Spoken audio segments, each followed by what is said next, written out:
మరి ఈరోజు అటువంటి పోలవరం ప్రాజెక్టును పూర్తిగా నిర్వీర్యం చేసి దాని ఎత్తు తగ్గించి దాని కెపాసిటీ తగ్గించి దాని ప్రయోజనం తగ్గించి రైతులను ప్రజలను తీరని మోసం చేస్తూ ఉన్నారు చంద్రబాబు నాయుడు గారు.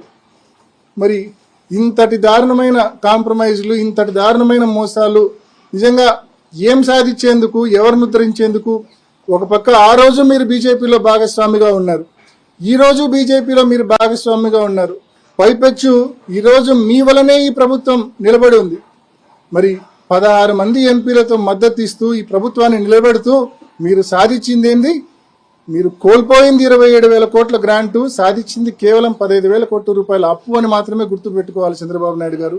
మరి ఇంతటి ద్రోహం ఈ రాష్ట్రానికి చంద్రబాబు నాయుడు గారు చేస్తూ ఉన్నారనే విషయాన్ని మాత్రమే మరి లోక్సభలో మా ఫ్లోర్ లీడర్ గారైనా, అదేవిధంగా రాజ్యసభలో మా ఫ్లోర్ లీడర్ గారైనా మేము చెప్పిందల్లా కూడా రాష్ట్ర ప్రభుత్వము, మా రాష్ట్ర ప్రజానికం, మా రాష్ట్ర రైతులు ఏ రకంగా నష్టపోతున్నామనేది విషయమే మాత్రమే మా పార్లమెంట్లో, లోక్సభలో కానీ రాజ్యసభలో కానీ చెప్పాము. ఎక్కడా మేము వ్యక్తిగత విమర్శలు చేయలే.